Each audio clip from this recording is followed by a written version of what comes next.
Как се развива успешен бизнес с предоставяне на социални услуги? Има ли потенциал инвестицията в сектора и какви са възможностите за кандидатстване по европейски проекти? Отговорите ще сподели с нас Нина Димитрова, която е основател на компанията за социален домашен патронаж Pia Mater. Здравейте и добре дошли! Гостувате ни не за първи път. Винаги има нещо ново около вас и проектите, по които работите. Този път става дума за една инициатива с финансиране по оперативна програма "Човешки ресурси". Кажете ни повече за нея. Става въпрос за проект, който реализираме по човешки ресурси за квалификация на служители. Като проекта, който ние реализираме, има два основни елемента. Единият е обучаване, получаване на квалификация от лица, които си търсят работа, и след това възможност за стаж в организацията, в случая в домашния патронаж, с идеята тези лица след това да останат и да продължат да работят при нас. Интересно е да кажем това, че етапите действително са два. Вече е преминал първия, обучението, сега предстои и стажа. Има и също така важно условие по програмата. Трябва всички тези хора, които сте подбрали, да завършат обучението и стажа в съответно избрания срок. Да, точно така. Летвата е много висока, затова и при подбора на лицата той стана съвместно с бюрата по труда. Вниманието ни беше фокусирано в това действително мотивирани хора, които искат да работят като социални асистенти, да получат възможност да придобият квалификации и след това да стажуват. Открихте ли такива? Имаше ли много сред тези, с които водихте интервюта в началото? Имаше интерес към програмата, като аз на този етап мога да кажа, че открихме лицата, тъй като всички 10 лица, които бяха подбрани, преминаха успешно и сега предстои да започнат работа в организацията. Необходимо ли е да имат някаква диплома, за да могат да участват при вас? Въобще в такива проекти като ваши? Зависи от професията, която се усвоява. В нашия случай минималният ценз е средно образование.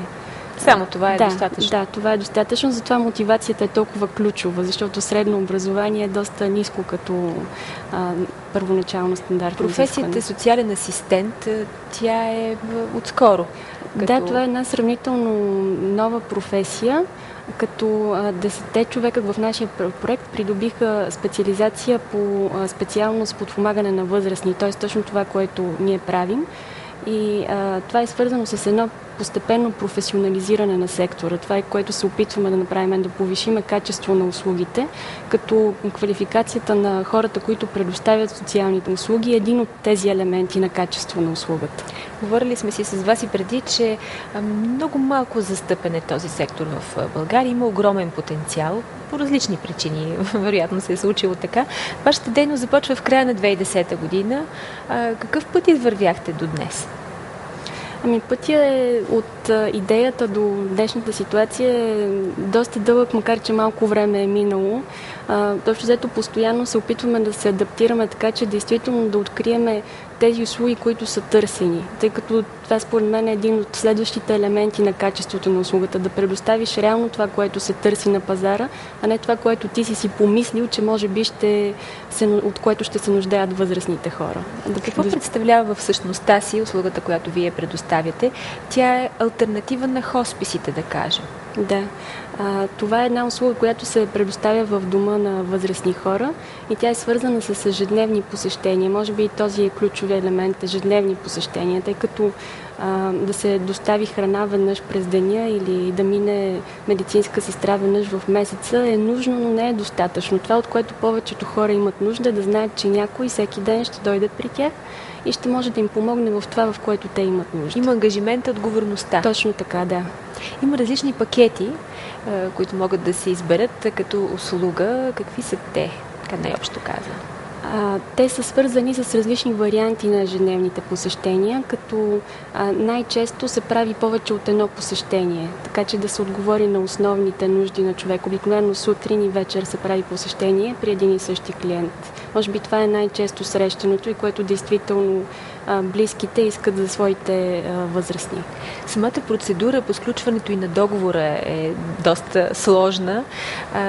Доколкото знае, има предварителни разговори, оценка на това какво е състоянието на съответния възрастен човек, от какви грижи точно ще има нужда той. След това, разбира се, при съгласие от страна на роднините, вече се сключва документа, с който стартира пък и полагането на тези грижи. Да, точно така правим едно първоначално посещение, като неговата идея е да видим човека точно какъв му е дневния режим, от какво има нужда и да можем да преценим кого точно да изпратим, кой асистент е най-подходящ в случая да отиде и да помогне.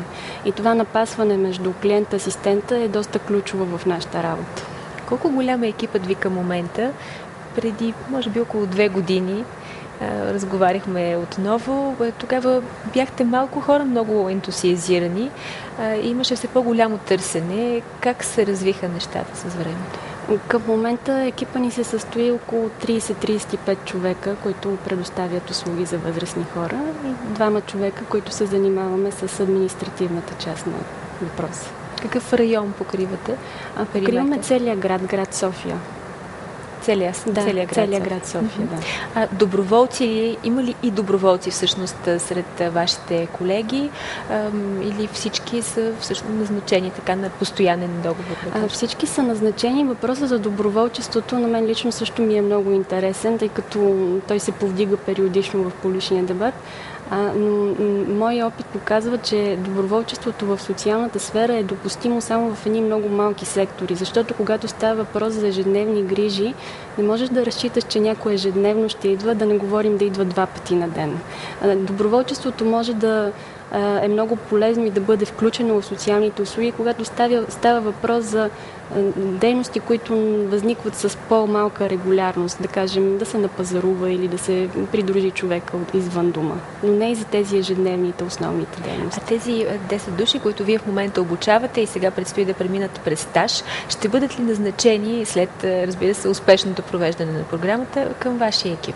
Точно това ни е идеята, тъй като ние последната година работим, а и тази година смятам да работим по посока на повишаване на качеството. Ние имаме нужда от хора, които имат квалификацията, мотивацията да работят като социални асистенти, за да допълват другите елементи на услугата, които ние държим като качество. Да кажем, едната е услуги базирани на доказателство, което стартирахме тази година през лятото.